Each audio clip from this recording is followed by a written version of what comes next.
Have you ever felt trapped inside your own mind? Like, no matter what you do, there's this constant stream of negative thoughts whispering, you're not good enough, you'll mess this up, you always fail. You try to stay positive, but the overthinking, the self-doubt, the replaying of past mistakes, it just doesn't stop.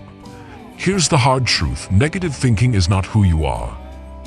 It's a habit, a pattern, one that you've practiced so often, it starts to feel like reality. But what if I told you that you can break this cycle the same way a Roman emperor did, thousands of years ago? Marcus Aurelius, one of history's greatest Stoic philosophers and rulers, faced war, betrayal, and unimaginable pressure, and yet he maintained incredible clarity and inner peace. How? Because he mastered the battlefield of the mind. He learned to question his thoughts, to stay grounded, to reclaim control. And in this video, I'll walk you through 10 powerful Stoic lessons based on his timeless wisdom. Lessons that will help you stop spiraling, break free from toxic patterns, and train your mind to finally work for you, not against you. So if you're ready to stop being a prisoner of your own thoughts, let's explore how Marcus Aurelius smashed negative thinking and how you can too. Let's start with lesson 1. Control your perceptions. Now, Marcus Aurelius said something incredibly simple but life-changing. If you are distressed by anything external, the pain is not due to the thing itself, but to your estimate of it. And this you have the power to revoke. Let that sink in. It's not the event itself that upsets us. It's our interpretation of the event. Think about it. You get criticized at work. Maybe your boss tells you the project wasn't up to standard, and immediately your brain goes, I'm terrible at this. I'll never be good enough. I'm a failure. Sound familiar? But here's the thing. That moment of criticism, it's neutral. It's not personal. It's not an attack. It's just feedback. What gives it meaning, what makes it painful or destructive, is the story you attach to it. Now imagine this. Same situation, same feedback, but a different response. You say, okay, this is a chance to improve. What can I learn here? How do I grow from this? That shift in perspective changes everything. The criticism didn't change. You did. This is what Marcus meant when he talked about perception being the battlefield. We can't control most things in life, but we can control the lens we view them through. Let's break it down even more with a modern example.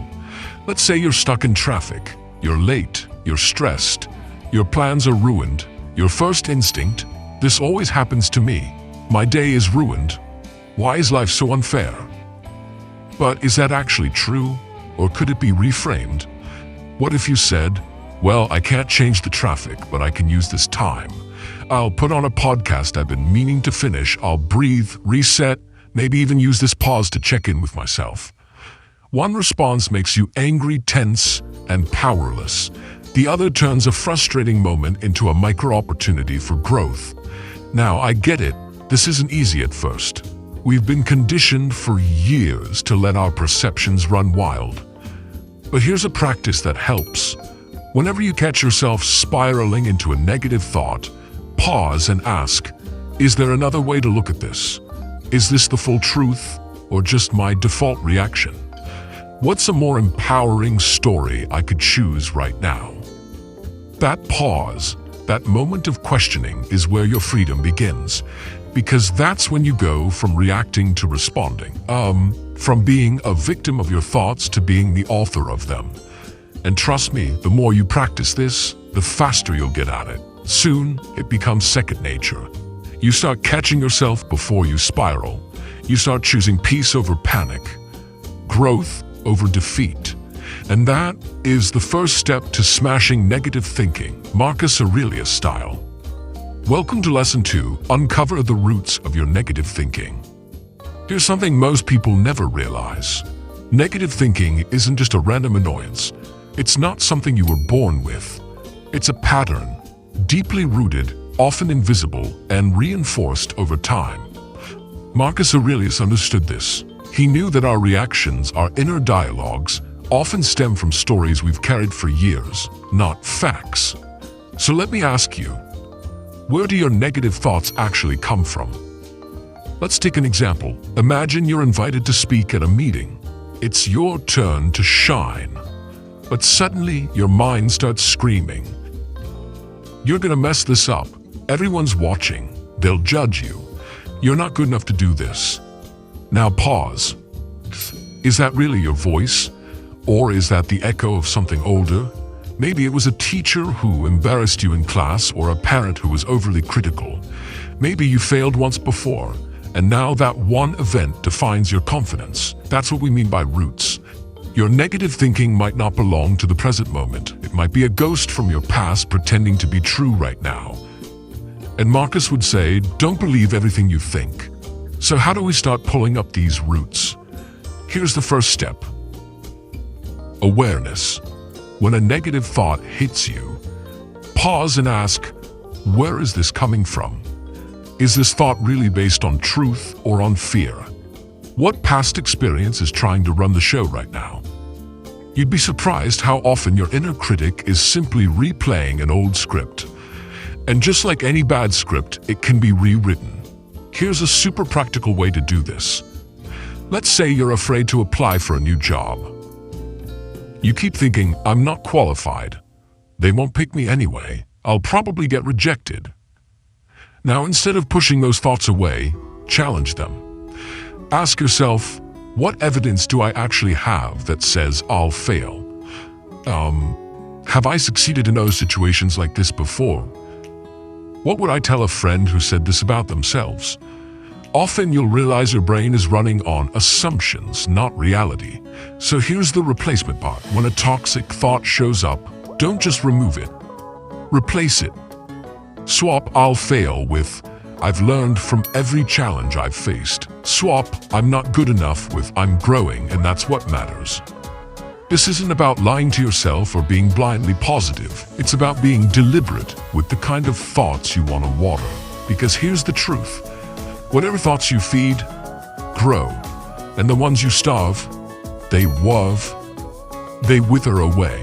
Marcus Aurelius once wrote, the things you think about determine the quality of your mind. Your soul takes on the color of your thoughts. So ask yourself right now, what color do you want your mind to be? Lesson 2 is all about reclaiming that power by digging deep, pulling out the roots of old, toxic patterns and planting new beliefs that actually serve you. You don't have to keep carrying old pain into your present. You can rewrite the narrative, and that starts with you. Welcome to Lesson 3, Renew Your Mind. Let's be honest for a second. Negative thoughts, they don't just appear, they replay, like a broken record. Same doubts, same self-criticism, same old voice whispering, you're not good enough. You always mess things up, why even try? Sound familiar? This is what Marcus Aurelius was talking about when he said, the happiness of your life depends upon the quality of your thoughts. Your thoughts are not just background noise. They build your reality, and over time they become your identity, unless you choose to renew them. So, how do we renew the mind? How do we actually shift from negativity to clarity? Here's the key idea. Don't believe everything you think, especially the thoughts that make you feel small. Just because a thought feels real doesn't mean it's true. You can challenge it. You can replace it. Let me show you how. Imagine you're trying to start a business, but every time you plan something, a thought creeps in. What if I fail? People will laugh at me. I'm not built for this. Now pause. Ask yourself, is this thought helpful? Is it true? Or is it just fear wearing a mask? What would I say to a friend in the same situation? When you do that, you interrupt the pattern, and then you get to choose a better thought. Instead of, I'll fail with your trail my try, I'm learning. Every step I take moves me forward. Instead of, I'm not built for this, say, I've overcome hard things before. This is no different. These aren't just positive affirmations, they're mental renovations. You're literally rewiring your brain to believe in what's possible, not just what's familiar. Here's a super practical tool Marcus would have appreciated. Gratitude journaling. Every evening, write down 3 things you're thankful for. They can be tiny, like a good cup of coffee, a kind word, or a moment of peace. Why does this work? Because it shifts your focus. Instead of constantly scanning for what's wrong, your mind starts noticing what's right. And that awareness, day after day, builds a mind that's not ruled by fear, but grounded in appreciation. Another metaphor I love: think of your mind like a window. Over time, dirt builds up, old beliefs, stress, fear. You can't see clearly anymore. Everything feels heavy and distorted. Renewing your mind is like cleaning that window so you can see life with fresh clarity. And here's something powerful. When you train your mind to look for light, you'll start to see it everywhere. Let me leave you with this challenge. For the next 7 days, every time a negative thought pops up, stop and ask, is this thought helping me grow or keeping me stuck? Then replace it, one better thought at a time, one new lens, one renewed mindset. Marcus didn't just survive chaos, he mastered his mind by renewing it constantly. And you can too. Welcome to Lesson 4, Your Environment Shapes Your Mindset. Let me ask you a simple question. What's surrounding you right now? Because whether you realize it or not, your environment is constantly shaping your thoughts, emotions, and even your beliefs. Marcus Aurelius once said, "The happiness of your life depends upon the quality of your thoughts." And the quality of your thoughts? They're deeply influenced by the space and people around you. Think about it. If you're surrounded by people who constantly complain, gossip, or see the worst in everything, how do you think your mind will respond? Over time, that negativity seeps into you, even if you don't want it to. It's subtle, but powerful. On the other hand, if you're around people who lift you up, who challenge you to grow, who believe in solutions more than problems, your mindset shifts. You start thinking differently, you feel differently. Let's take a modern example. Imagine you wake up and the first thing you do is check your phone.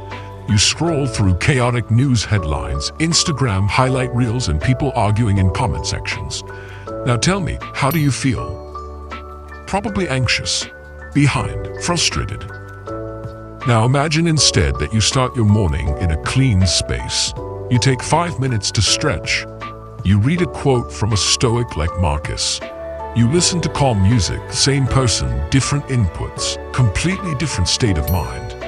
That's the power of environment. So here's what I want you to do. Start treating your environment like your mental diet. Because what you consume through your eyes, ears, and heart becomes the raw material your mind builds its thoughts with. Here are a few practical tips to shape a better environment. 1. Audit your inner circle. Are the people closest to you helping you grow or pulling you down? You don't have to cut people out harshly, but you can set boundaries. Spend less energy on those who drain you, more on those who energize you. 2. Declutter your physical space. Messy room, messy mind. Start small. Tidy up your desk, light a candle, put away that pile of laundry you've been ignoring. Creating physical order often leads to mental clarity. 3. Be mindful of your media diet. What podcast do you listen to? What shows do you binge? What's on your social feed? If it's constant drama, fear, or comparison, it's shaping your outlook more than you think. Try replacing just 15 minutes of your scroll time with something that teaches or inspires. Marcus Aurelius didn't have social media, but he surrounded himself with disciplined thoughts, meaningful writing, and moral clarity. That was his environment. And remember, you don't need to escape the world to create peace. You just need to be intentional about what you let in. Here's a quick exercise you can do today. Look at your space, your schedule, and your social circle. Ask yourself, does this bring me closer to the person I want to become or farther away? If it doesn't support your growth, adjust it. One small step at a time. Because to master your mind, you also need to master your surroundings. Welcome to Lesson 5. Take purposeful action. Let's talk about something that paralyzes so many people. Overthinking. You know that feeling? You're stuck in your head by playing out worst-case scenarios, doubting every move, rewriting imaginary failures before you even start. It's exhausting. And here's the truth. The fastest way to break the cycle of negative thinking is to take action. Marcus Aurelius wrote, "Waste no more time arguing about what a good man should be one." Translation, stop thinking, start doing. Action is how you reclaim your power, because as long as you stay still, your fears grow louder. But the moment you move, even just one step forward, you shift the entire momentum. Let's get practical. Say you've been avoiding a difficult conversation with a friend. You keep thinking, what if they get upset? What if I say the wrong thing? Maybe I should just let it go. That's your fear doing the talking. But here's the thing. Clarity doesn't come from thinking. It comes from engaging with life. So instead of sitting with anxiety, take one action. Write down what you want to say, schedule the call, speak your truth with honesty and care. That one step cuts through the fog. Another example, you've been putting off launching your side project, maybe a blog, a business, or a YouTube channel, and the thoughts spiral. What if no one cares? I'm not ready. I'll probably fail. Okay, breathe.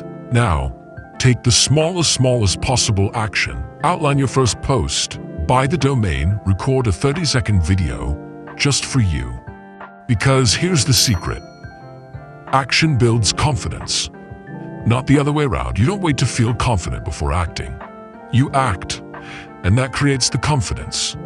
Even if the step is messy, even if it's imperfect, especially then. Marcus didn't wait for peace and clarity to arrive. He practiced virtue in the chaos. He showed up every day, doing what he could with what he had. And you can do the same. Here's a little mindset shift. When you're stuck in fear, ask yourself, what's one small thing I can do right now that moves me forward? Then do it. Not tomorrow, not when you feel like it, now.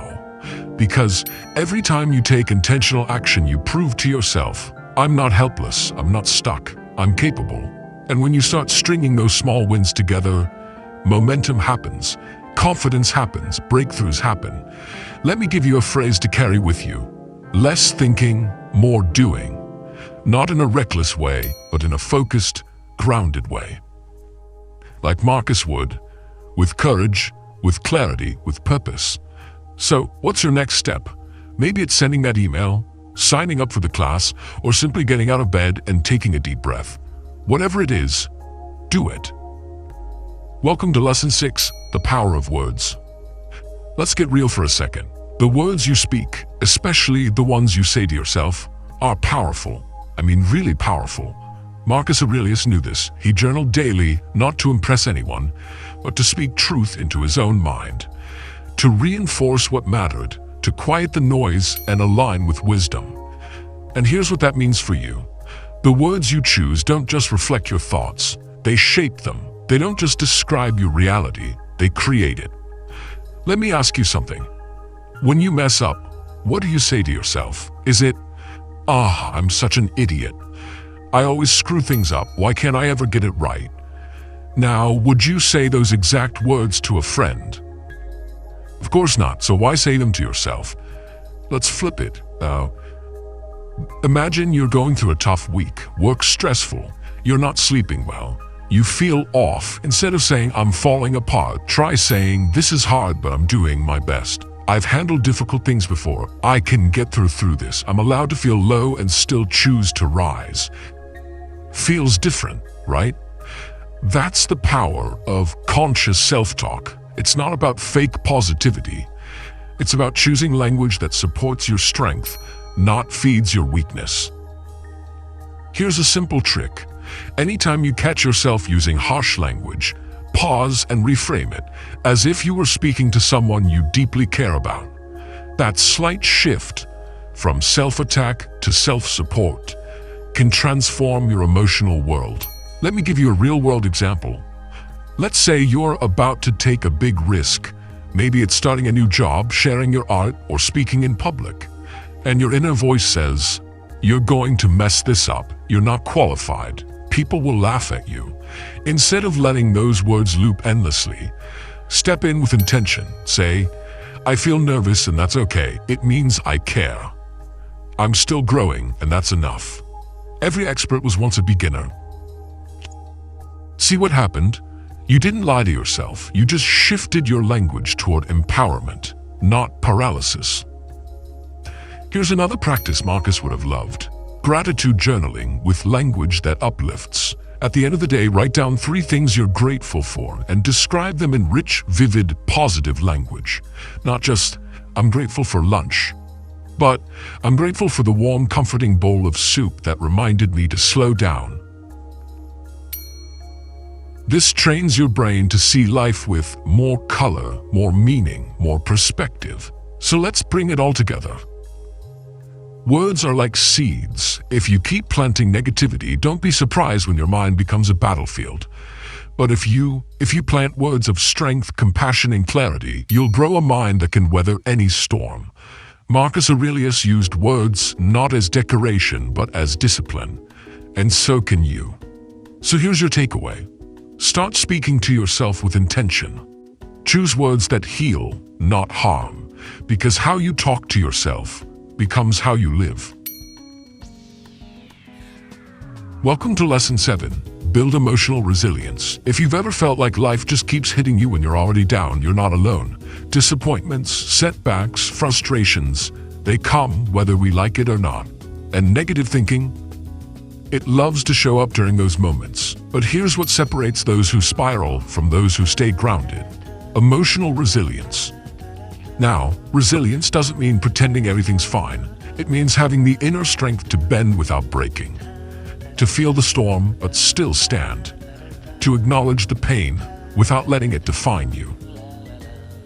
Marcus Aurelius faced wars, plagues, betrayals, things most of us can't imagine. But instead of collapsing under pressure, he wrote things like, "You have power over your mind, not outside events. Realize this and you will find strength." So how do we build that kind of strength? Let's break it down. First, accept what you can't control. So much stress comes from resistance. We want everything to go our way. We try to force outcomes, but some things you just can't fix. Let's say you lose an opportunity, a job falls through, a relationship ends. You can fight reality and make yourself miserable. Or you can say, this hurts, but I'll choose how to respond. What's my next best move? That shift from helpless to proactive is where resilience begins. Second, practice self-compassion. Let's be real. Most of us are way too hard on ourselves. We say things to ourselves we'd never say to a friend. Imagine your best friend just failed a test or got rejected. Would you say, "Wow, you suck, you're never gonna make it"? You'd say, "It's okay, one moment doesn't define you, keep going." So why don't we offer ourselves that same grace?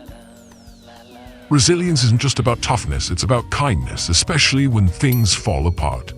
Speak to yourself with patience, with gentleness, with courage. Third, focus on what you still have.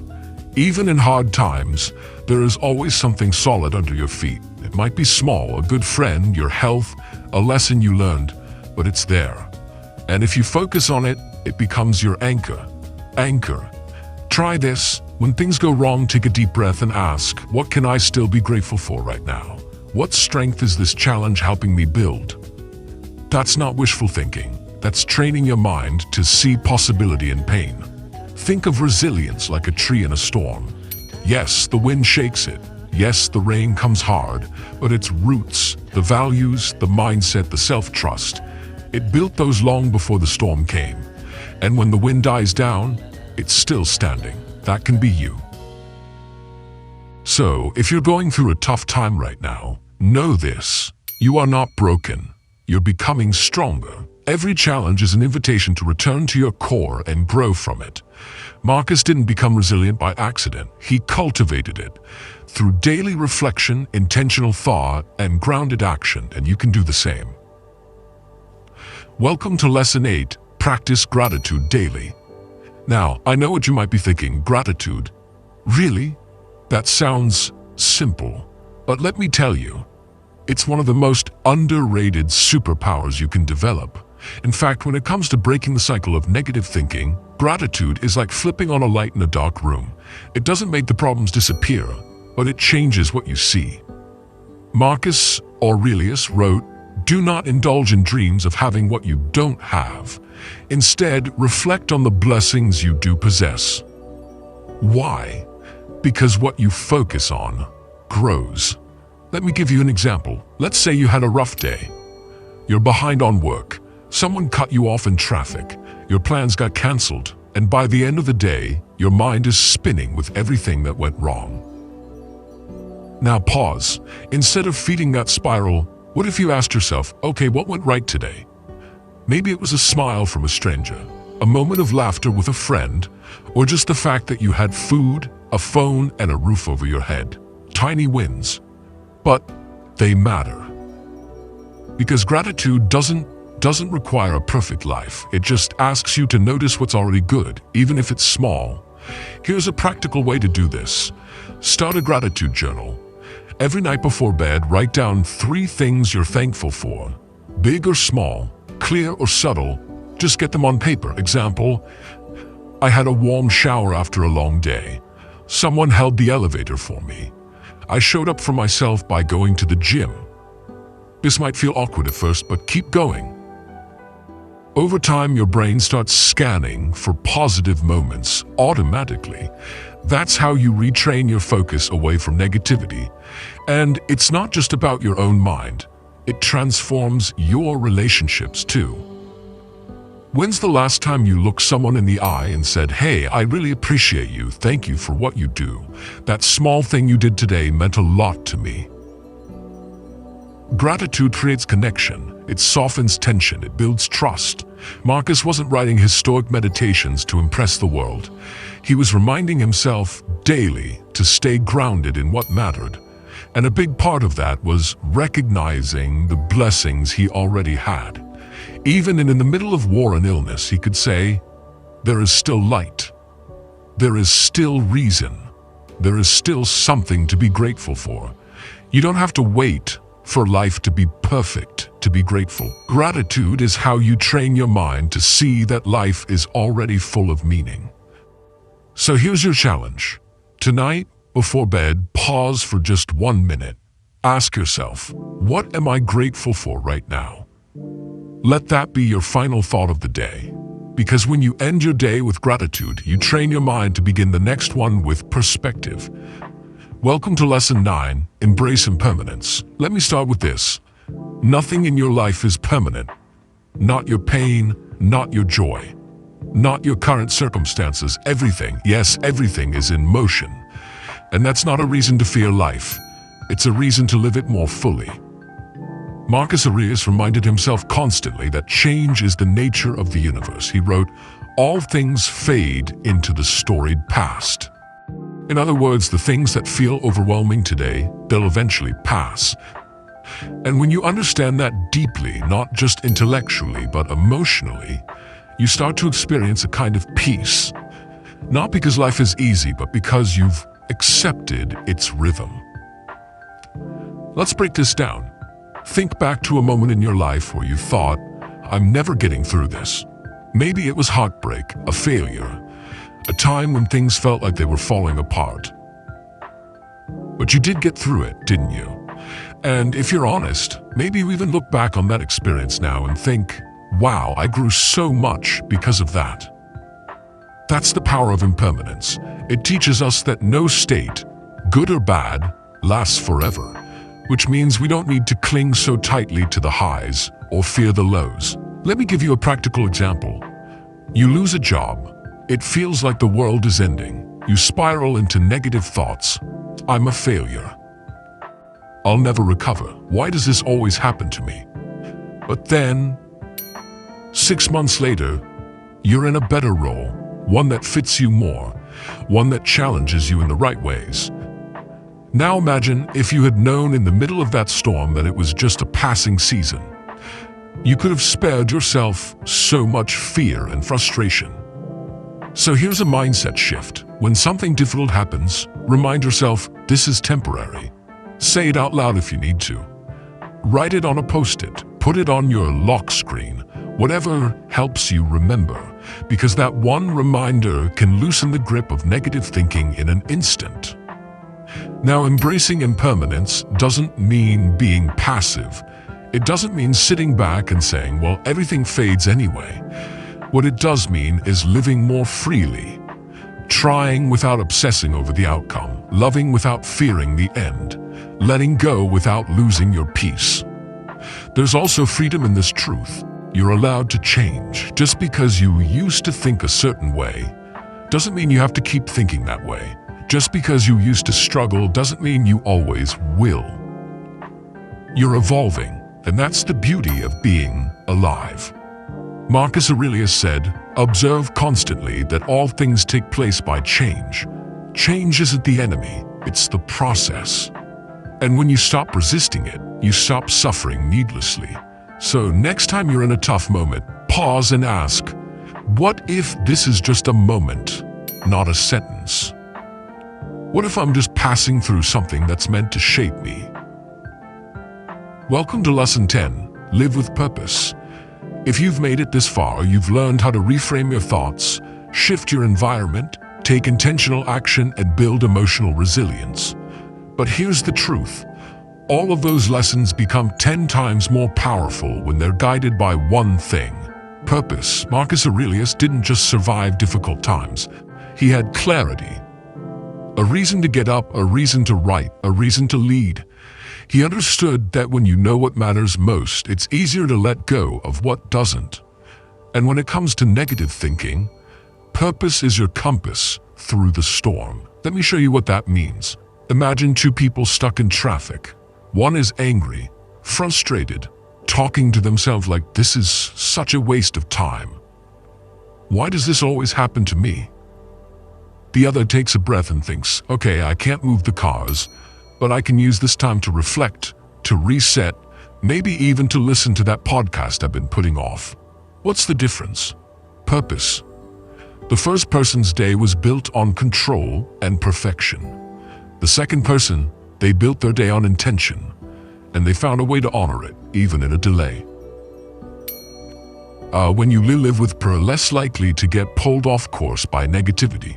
You know what you stand for, and you know where you don't need every moment to be perfect. You just need it to be aligned. So let me ask you, what do you want your life to be about? Not what you think you should be doing, but what genuinely lights something up inside you. Maybe it's creating, maybe it's helping others, maybe it's learning or building, or simply showing up with kindness. Whatever it is, write it down. Make it real. Let it guide you. Here's a simple practice to make it practical. Each morning, ask yourself, what's one thing I can do today, no matter how small, that aligns with my purpose? It could be writing one paragraph for your book, reaching out to someone who inspires you, saying no to something that doesn't align with your values, taking a walk to clear your mind so you can show up better. Living with purpose doesn't require big, dramatic moves. It's built in the small, repeated decisions to show up on our purpose. And the beautiful part, purpose doesn't eliminate negative thoughts. It just makes them less powerful, because now you have a direction. And every step forward reminds you, this is who I am, this is what I'm here to do. I've got something bigger than fear to live for. Marcus Aurelius said, a man's worth is no greater than the worth of his ambitions. So give yourself permission to dream bigger, not just in results, but in meaning, in the kind of person you want to become. Because the more purpose you bring to your life, the less space you'll have for negativity to survive. If you've made it to this point, I just want to say thank you. Thank you for taking the time to invest in yourself, to reflect, and to explore these 10 lessons from Marcus Aurelius and the Stoic tradition. Because breaking free from negative thinking isn't about flipping a switch. It's a practice, a journey, one where you learn to pause, reflect, reframe, and ultimately lead your own mind rather than letting it lead you. Let's quickly recap the wisdom we've walked through together. You've learned to question your perceptions instead of accepting them as truth.